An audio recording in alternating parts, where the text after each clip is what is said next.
जय। रास बिहारी सरकार की जय। जय जय श्री श्री राधे।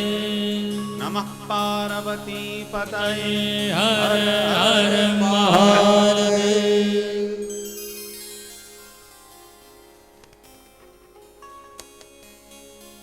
परम मंगलमय परात्पर परम अखिलेश्वर अकारण करण करुणा वरुणालय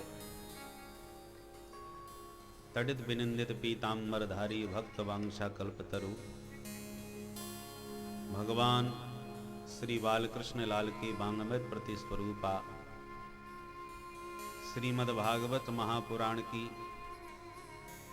इस दिव्य ज्ञान गंगा में गोता लगाने के लिए अनेकानेक क्षेत्रों से पधारे हुए भगवत रसिक जन, श्रद्धामयी माताएं, आप और हम निस्संदेह परम सौभाग्यशाली हैं जो गोविंद की क्रीड़ा स्थली ब्रज वसुंधरा में बैठकर भगवान की आह्लादनी शक्ति वृषभानुनंदनी भगवती बरसाने वाली श्री राधा रानी की कृपामयी अंक में बैठकर और शरद महोत्सव के अवसर पर जिस अवधि में भगवान ने महारास रचाया, 2 बार श्रीमद् भागवत के अनुसार भगवान ने विशेष बंसी बजाई और दोनों बार इसी शरद के वातावरण में बजाई। पहली बार सर्वभूत मनोहरम और दूसरी बार वाम दृश्याम मनोहरम, परंतु दोनों बार बंसी का समय शरद का ही था। इसका मतलब भगवान को यह शरद ऋतु बहुत सुहावनी लगती है। तो इस शरद की बेला में, और हम लोगों को भी देखो, न सर्दी न गर्मी न बरसात, सब प्रकार के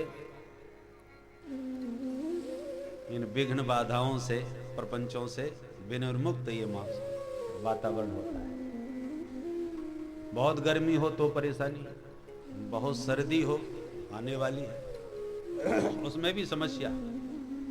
प्राय हम लोग अखबारों में यही पढ़ते हैं, भीषण शीत लहर में इतने चले गए, भीषण तापमान में इतने झुलस गए, भीषण बरसात में इतने बह गए। परंतु ये जो मौसम है इसमें कुछ भी भीषण नहीं है, सब आनंद ही आनंद है। और जिस क्षेत्र में आप बैठे इसका नाम ही दिव्य देश है। तो इस मंदिर का जो दिव्य देश परिवेश है, वृंदावन धाम अपने आप में दिव्य है और वृंदावन धाम में भी इस दिव्य देश में भगवान की कृपा से इस दिव्य मौसम में, वातावरण में और दिव्य भगवान की कथा का हम सब लोग रसास्वादन करेंगे। और इसी रस के साथ साथ दिव्य संत महापुरुषों का भी आशीर्वचन हमको इस मंच से प्रतिदिन प्राप्त होगा। आज हमारे पूरी पीठाधीश्वर जगत गुरु श्री शंकराचार्य परम श्रद्धेय स्वनाम धन्य श्री निश्चलानंद महाराज जी पधारेंगे और उनका भी आशीर्वचन हम लोगों को कथा के विराम में प्राप्त होगा। इस समय हमारे हिंदू धर्म के प्रति कटिबद्ध और समर्पित भाव से यदि कोई अत्यंत संवेदनशील हैं तो धर्माचार्यों में और हम समस्त हिंदू धर्म के प्रतिनिधित्व रूप में हम पुरी के शंकराचार्य जी को ही देखते हैं। वैसे तो सभी अपने अपने ढंग से प्रयास कर रहे हैं। देखो, कोई पैर का हाथ पैरों का हड्डियों का विशेषज्ञ डॉक्टर होता है, तो कोई नेत्र विशेषज्ञ होता है, कोई हार्ट का विशेषज्ञ होता है। सभी शरीर के स्वास्थ्य में ही समर्पित वैद्य हैं। और सद्गुरु वैद्य वचन विश्वासा, ये जितने भी धर्माचार्य हैं अपने अपने ढंग से सबका अपना अपना प्रयास है पर सर्वांगीण रूप से, जैसे एक डॉक्टर ऐसा होता है कि किसी भी प्रकार का मरीज आ जाए, चाहे पेट खराब हो, चाहे सिर में दर्द हो, चाहे आंख खराब हो, सब पुराने जमाने में ऐसे ही वैद्य होते थे। अलग, अब तो चलने लगे हैं अलग अलग। पहले तो जो भी परेशानी हो डॉक्टर के साथ वैद्य जी के पास चले जाओ, सारे सब इलाज कर देते थे। उसी प्रकार सनातन धर्म के सर्वांगीण अभ्युदय के लिए जो समर्पित संत के रूप में हम जिन्हें देखते हैं, वो हमारे जगत गुरु श्री शंकराचार्य जी महाराज हैं। और मैं उनसे बहुत प्रभावित हूँ और प्रायः उनका कहीं भी वक्तव्य हो मैं सुनने का पूरा प्रयास करता हूँ। विशेषकर माघ में अवसर मिलता है तो कथा संपन्न करते ही भागता हूँ। हमारे पांडे जी पधारे हैं कलकत्ता से, जो कई बरसों से माघ में ये कार्यक्रम इनके पिताश्री कराते हैं। तो यहाँ पर भी देखो विशेष रूप से पधारे। मुझे तो याद भी नहीं कितने वर्ष बीत गए। पूज्य ब्रह्मलीन श्री स्वामी विष्णु आश्रम जी महाराज की प्रेरणा से वह कार्यक्रम प्रारंभ हुआ था और आज 20 वर्ष हो गए। और तब से पहले तो स्वामी जी महाराज के सानिध्य में और श्री ब्रह्मचारी रामलोचन स्वरूप ब्रह्मचारी जी महाराज के सानिध्य में वह कार्यक्रम चलता था। अब दोनों के ब्रह्मलीन होने के बाद हमारे श्री काशीनाथ पांडे जी उस परंपरा का परिपालन कर रहे हैं माघ में, और वो भी समर्पित भाव से क्या संतों की सेवा करते हैं। और यहाँ पर भी उन्होंने अपने चिरंजीव को भेज करके इस कथा में भी अपना पूरा सहयोग प्रदान किया। और साथ ही साथ उस कार्यक्रम के माध्यम से मुझे आचार्यों की वाणी और सबके दर्शन का सौभाग्य माघ में प्राप्त। बहुत से लोग माघ से आए हैं जो माघ मेला में कथा सुनते थे, वो कई परीक्षित के रूप में भी यहाँ विराजमान हैं। और अब सब क्षेत्र का नाम लेना तो कठिन है, यहाँ पर कितने जगह से लोग आए हैं गिनाना कठिन है। देहरादून में मैं कई वर्षों से कथा कह रहा हूँ, 25 वर्ष लगभग वहाँ हो गए। हरिद्वार में 28 वर्ष हो गए। ऐसे कई क्षेत्र हैं। तो जहाँ के देहरादून से पूरा ग्रुप आया है, हमारा परिवार ही बन गया पूरा। जब इतने वर्षों से हम जा रहे हैं वही श्रोता वही कथा, तो देहरादून से आ रहे हैं। हरिद्वार से हमारे आलोक जी जो वहाँ के तीर्थ पुरोहित हैं, वो पूरे परिवार के साथ आए हैं। उनका बेटा जो 9 वर्ष का है और उसने पूरी भगवत गीता को कंठस्थ किया है, जबकि इंग्लिश मीडियम से पढ़ रहा है। और उसका ये रिकॉर्ड रहा है कि जब से प्रवेश हुआ है तब से एक दिन भी अनुपस्थित नहीं हुआ। तो उधर भी प्रथम स्थान प्राप्त करता है अपने क्लास में, और इधर भी भगवत गीता पूरा कंठस्थ किया है। आप कोई भी श्लोक गीता का बोलिए वो तुरंत संख्या बता देगा, और सारी गीता संख्या सहित किस अध्याय का कौन सा नंबर का श्लोक है, आप श्लोक बोलिए तो संख्या सुनाई देगा, संख्या बोलिए तो तुरंत श्लोक बता देगा। उसका कथा के विराम में पूज्य शंकराचार्य जी के सानिध्य में भी 2 शब्द आपको सुनने के मिलेंगे। तो 9 वर्ष का वो ब्रह्मचारी बालक आपके बीच में बैठा है, और वो आप करके भगवत गीता पर थोड़ा सा प्रकाश डालेगा। ये हमने इसलिए, आप मंच से ही उसका वक्तव्य सुनेंगे तो स्वयं अनुभव करेंगे। और सबसे बड़ी बात यह है कि उनके माता पिता पूरा परिवार इस बात को कहता है कि हमें इसे विद्वान बनाना है, क्योंकि आज की नई पीढ़ी में विशेषकर अर्थ की तृष्णा में तो सभी भाग रहे हैं। तो उनका कहना है कि भगवान ने अर्थ तो इतना दिया है कि उसके पीछे भागने की आवश्यकता नहीं। और ब्राह्मण कुल, उसमें भी गंगा तट के हम तीर्थ पुरोहित हैं, तो हमें इसे विद्वान बनाना है। तो हमको बड़ा इस बात का गर्व हुआ कि ऐसे भी भाव रखने वाले ब्राह्मण हमारे देश में भी हैं। इसलिए मैंने उनका उस बालक का वक्तव्य शंकराचार्य जी के सानिध्य में ही रखने का प्रयास किया है, ताकि स्वामी जी महाराज भी सुनेंगे तो उनका भी आशीर्वाद बालक को प्राप्त होगा। और हमारे जो विप्रदेव, इस कथा में हमारे योगेंद्र जी जो नाम लिख रहे थे 108 ब्राह्मणों के, तो जब परीक्षितों का नाम लिखना प्रारंभ किया तो कल बता रहे थे बोले मैंने अनेकों अष्टोत्तर शत में ब्राह्मणों के नाम लिखे, यजमानों के नाम व्यवस्था में लिखे, पर ये पहला अष्टोत्तर है जिसमें विशेषकर ब्राह्मण ही परीक्षित बने हैं। वैसे तो सभी हैं, परंतु संख्या ब्राह्मणों की ज्यादा है कि विप्रदेव स्वयं परीक्षित बन करके यहाँ कथा में आए हुए हैं। तो ये और प्राय सब गंगा तटवासी हैं, या तो हरिद्वार की तरफ से या इलाहाबाद तीर्थराज प्रयाग की ओर से, सब गंगा तटवासी लोग यहाँ यमुना तट पर वृंदावन धाम में आए हैं।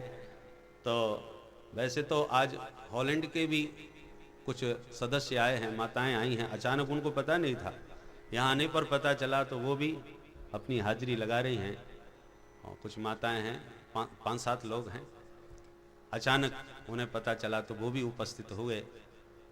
और हमारे साउथ अरब, सऊदी अरब से हमारे मोहम्मद इकराम खान जी भी आए हैं, वो भी अनुष्ठित होकर के पूरी भागवत यहाँ सुनेंगे और अपनी पूरी हाजिरी यहाँ लगाएंगे। तो देश देशांतर से सब जगह से लोग आए हैं।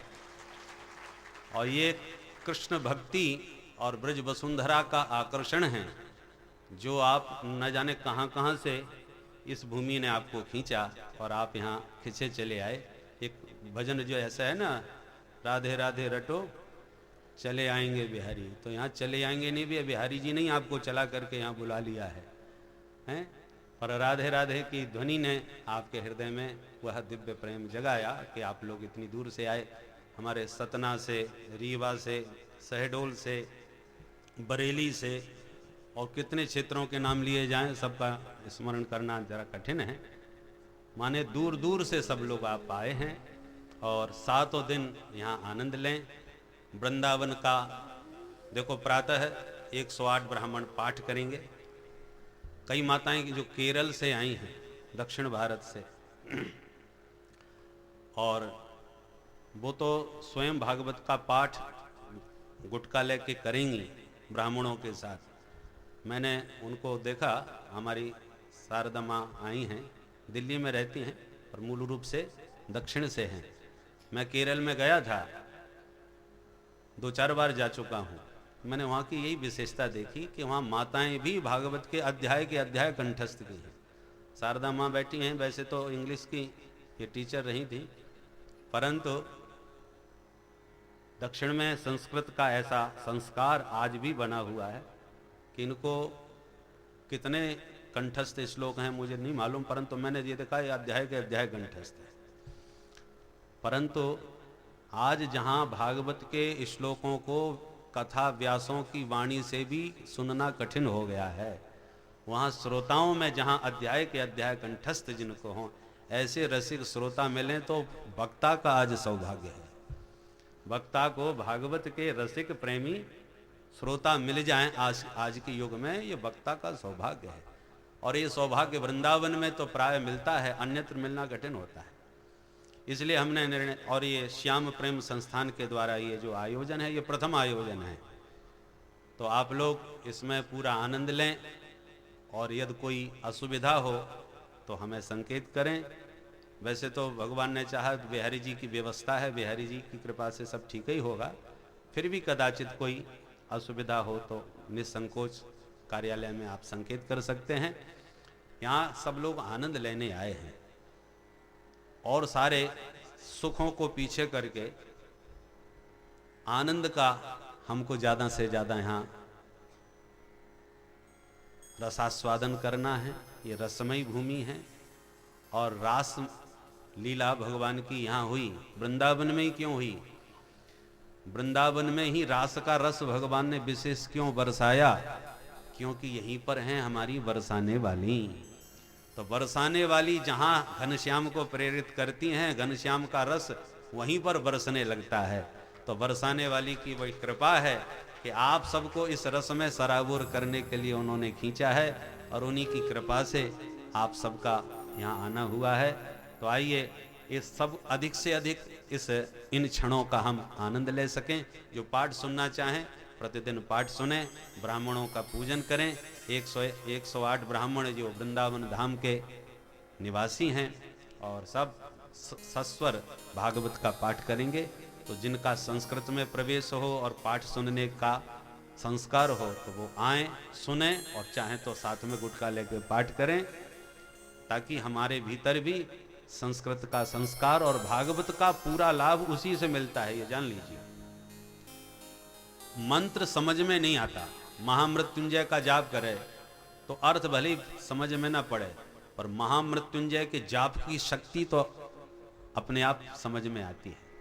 महामृत्युंजय का जाप जहां मृत्यु को भी पलट सकता है, उसका रुख भी बदल सकता है, परंतु आपको अर्थ तो नहीं मालूम था, फिर भी मंत्र ने अपना काम किया।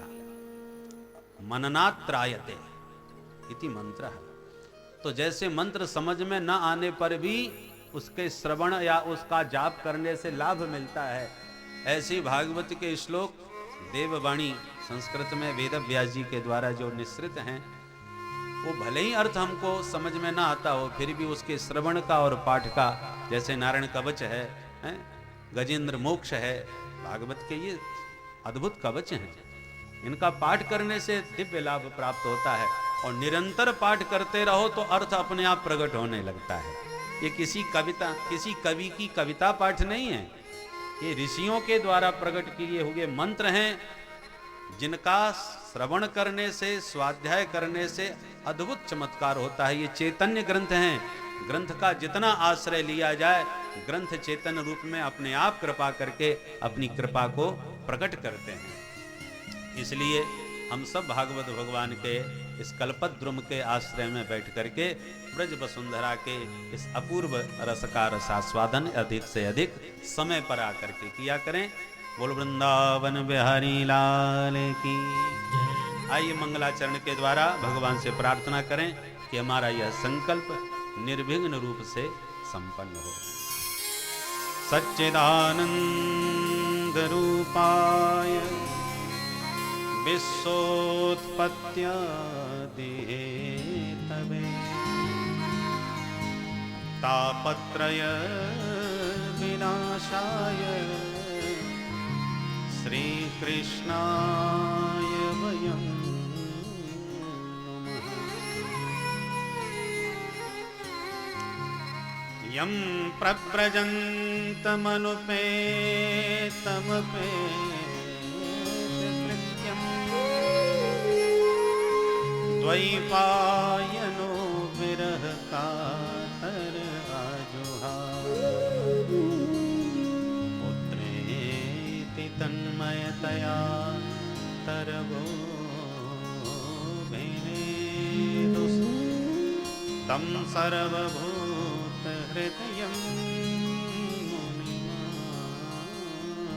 मुनिमानतोऽस्मि। तं सर्वभूतहृदयं मुनिमानतोऽस्मि। बोल वृंदावन बिहारी लाल की जय। चाचा जी से निवेदन है, आगे आए, आपकी कुर्सी खाली है। और व्यवस्थापकों से निवेदन है कि जो महापुरुष आ रहे हैं उनको यथा योग्य स्थान पर बैठाने का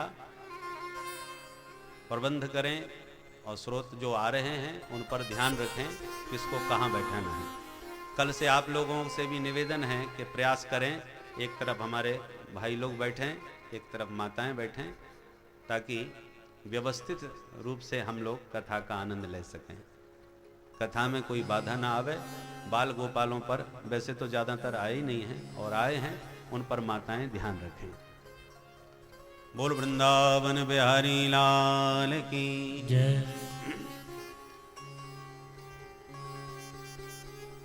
इस कथा में शरद पूर्णिमा बीच में आ रही है, और रास का हमें विशेष रस प्राप्त करना है।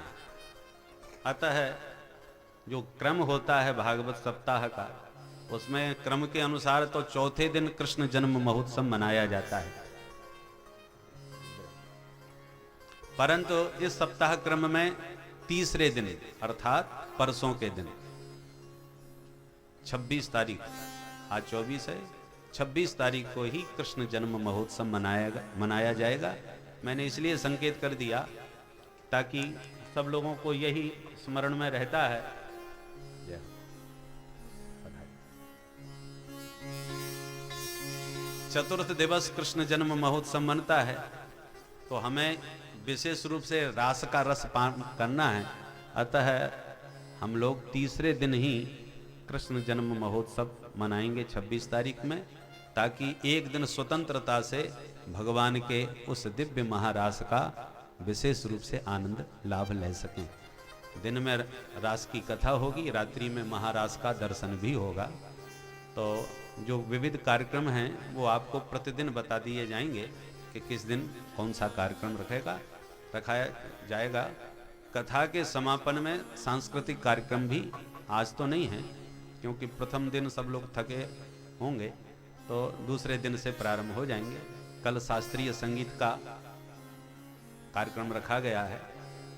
ग्वालियर से कलाकार आएंगे, शास्त्रीय संगीत के गायन, और हमारे सितार वादक भरत जी, उनका सितार वादन भी हम लोग सुनेंगे, और शास्त्रीय संगीत का गायन जो विशेष शास्त्रीय संगीत के रसिक जन हैं वो कल सायंकाल के सत्र में सुन सकेंगे।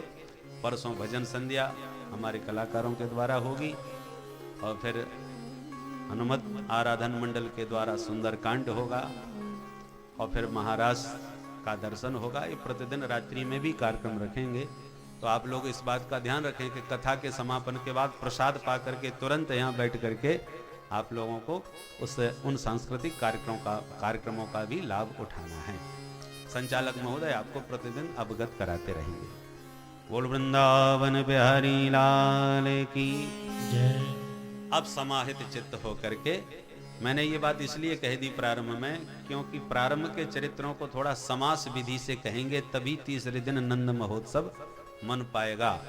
क्योंकि चतुर्थ दिवस में भी कृष्ण जन्म महोत्सव में बहुत भागा दौड़ी करनी पड़ती है, और जब तीसरे दिन मनाना है तो उसी से आप समझ लीजिए कितने समास विधि से हमको यात्रा करके और फिर नंद महोत्सव का आनंद हम लोग तृतीय दिवस में प्राप्त कर सकेंगे।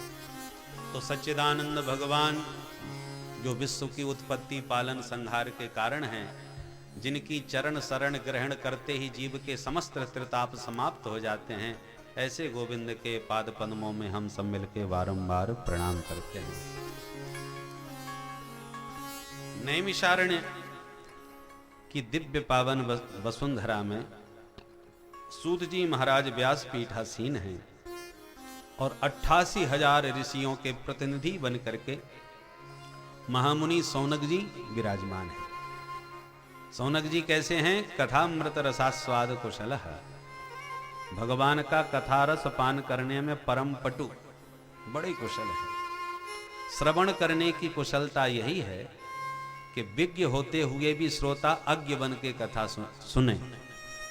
हनुमंतलाल जी अनादिकाल से कथा सुन रहे हैं, पर आज इस कलिकाल में भी यत्र यत्र रघुनाथ कीर्तनम, जहां गोविंद के गुण गणों का गायन होता है, हनुमंतलाल जी आज भी पधारते हैं और कथा सुनने में वाष्पवारि परिपूर्ण लोचनम, सजल नेत्र हो करके, पुलकावली से प्रमुदित हो करके, रोमांच कंटकित देह से भगवान का कथामृत पान करते हैं।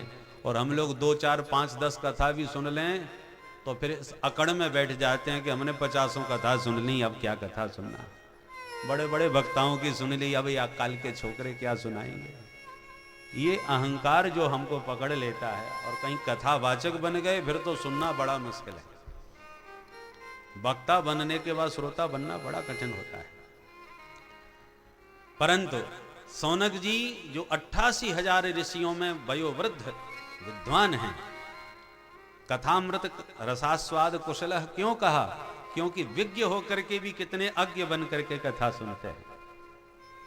इतनी वाणी में ही देखिए कितनी विनम्रता। अज्ञान ध्वांत विध्वंस कोटि सूर्य समप्रभ, सोताख्याहि कथा सारम मम कर्ण रसायनम। ये विनम्रता सौनक जी के वचन कि हे सूत जी महाराज, आपके पास करोड़ों सूर्य के समान दिव्य ज्ञान का भंडार है, और हमारे भीतर घोर अज्ञान का अंधकार छाया हुआ है। अज्ञान के इस अंधकार को दूर करने के लिए आपके पास करोड़ों सूर्य के समान ज्ञान की आभा है। भुवन भास्कर की एक किरण समस्त तिमिर को ध्वस्त कर देती है, परंतु ये भीतर जो अज्ञान का अंधकार छाया हुआ है, ये सूर्य भगवान के प्रकाश से भागने वाला नहीं है। इसलिए ज्ञान का जो प्रकाश है उसे कोटि सूर्य के समान कहा गया है, जो कर्ण संतों के वचन से प्रकट होकर वह शब्द ब्रह्म कर्णरंध्र से प्रविष्ट होकर जीव के जन्म जन्मांतर के उस अज्ञान तिमिर को तत्काल ध्वस्त कर देता है। इसलिए सूर्य से भी अधिक प्रभा संतों के वचनों में होती है। जासु वचन रवि कर निकर, बंदम गुरुपद कंज, कृपा सिंधु नर रूप हरि। विशेषता क्या है? महामोह तम पुंज। महामोह, देखो निशा जो है रात्रि, उसको मोह का नाम दिया गया है। मोह निशा, सब सो बनिहारा है। तो मोह निशा और अज्ञान क्या है? अंधकार। भाई जब निशा होगी, रात्रि होगी, तभी ना अंधकार होता है ना। दोनों का संयोग है, रात्रि में ही अंधकार होगा। तो जिसके भीतर मोह की निशा होगी, उसी के भीतर अज्ञान का अंधकार छाया होगा। तो जासु वचन रवि कर निकर, संतों के वचनों का जो शब्द है वो किरण की तरह जब वाणी से निकलती है, कर्णरंध्र से हृदय में जाती है, तो महामोह तम पुंज जो है, बड़ा भयंकर जन्म जन्मांतर से छाया हुआ जो तम पुंज है, वो तीक्ष्ण शब्द ब्रह्म के द्वारा हृदय में जाते ही समस्त मोह निशा को भी मिटा देता है, अज्ञान के अंधकार को भी ध्वस्त कर देता है। इसलिए कोटि सूर्य समप्रभ कहा। कृपा करके हे सूत जी महाराज, कथाएं तो भगवान की अनंत है। हरि अनंत, हरि कथा अनंता, चरितम रघुनाथ से सतकोटि प्रविस्तरम। तो अत्यंत विस्तार की आवश्यकता नहीं, कथा सारम। कथा विस्तार की आवश्यकता इसलिए नहीं क्योंकि लोग कलयुग में अल्पायु हैं, बुद्धि भी अल्प है। मंदा सुमंद मतयो और मंद भाग्यायुपद्रुता, बुद्धि भी मंद, भाग्य भी मंद, आयु भी कम। इसलिए बहुत कथा की आवश्यकता नहीं। कथा सारम, कथा का सार सर्वस्व हमको सुनाइए, जो कानों में रसायन की तरह जावे और हृदय के अज्ञान के अंधकार को मिटा के जीव को स्वरूप में प्रतिष्ठित कर दे। हम जानना चाहते हैं कि ये वैष्णव जन जो हैं ऐसा क्या करते हैं जो इनके भीतर भक्ति, ज्ञान, वैराग्य और विवेक उत्तरोत्तर बढ़ता ही रहता है। भगवत प्राप्ति के मार्ग तो अनेक हैं महाराज, पर कलयुग में कठिन मार्ग पर चलने वाला कोई नहीं होगा। इसलिए कृष्ण प्राप्ति करम सस्वत साधनम तदवदाधुना। अधुना संप्रति भगवत प्राप्ति के मार्ग अनेक हैं, पर सरल मार्ग जो हो वो बतावें। अथवा यूं कहा जाए, भगवान की प्राप्ति तो हो जाती है, परंतु ठाकुर जी ने दर्शन दिए और गायब हो गए, तो फिर विरह सताने लगता है। इसलिए कृष्ण प्राप्ति करम सस्वत। सस्वत कृष्ण प्राप्ति कैसे है? माने भगवान मिले तो बस मिले ही जाएं, फिर जाएं कभी नहीं। निरंतर अहरनिश भगवान की स्मृति में हम डूबे रहें, वो सदा हमें प्राप्त हों, ऐसा कोई साधन हमें समझावे। क्योंकि आपके ऊपर गुरुदेव भगवान की कृपा है, और जिसके ऊपर गुरु कृपा होती है उसके लिए कोई दुर्लभ वस्तु नहीं रह जाती। गुरु मेहरबान तो चेला पहलवान। बोलो राधे राधे राधे राधे। तो आपके ऊपर गुरुदेव भगवान की बड़ी कृपा है, इसलिए आपसे कोई रहस्य छुपा हुआ नहीं। किसी को चिंतामणि प्राप्त हो जाए, वो चिंतित वस्तु को तत्काल प्रदान कर देती है। और एक कल्प वृक्ष है जिसके नीचे बैठ के जो कल्पना करो तत्काल पूर्ण हो जाए। पर इन दोनों से भी विशेष है गुरु कृपा, क्योंकि कल्प वृक्ष और चिंतामणि तो लौकिक भौतिक प्राकृत वस्तुओं के ही प्रदाता हैं, पर गुरुदेव की कृपा में तो लौकिक अलौकिक लोक परलोक जो मांगो सब कुछ देने में समर्थ है गुरुदेव भगवान की कृपा। और ऐसी कृपा आपको सुलभ है सूत जी महाराज, इसलिए कोई रहस्य आपसे छुपा नहीं। चिंतामणिर्लोक सुखम सुरद्रो स्वर्ग संपदम प्रयक्षति गुरु प्रीतो वैकुंठम योगी दुर्लभम। तो गुरुदेव की कृपा प्राप्त हो जाए तो बड़े बड़े अमलात्मा विमलात्मा महात्माओं के लिए भी जो दुर्लभ तत्व है वो सहज सुलभ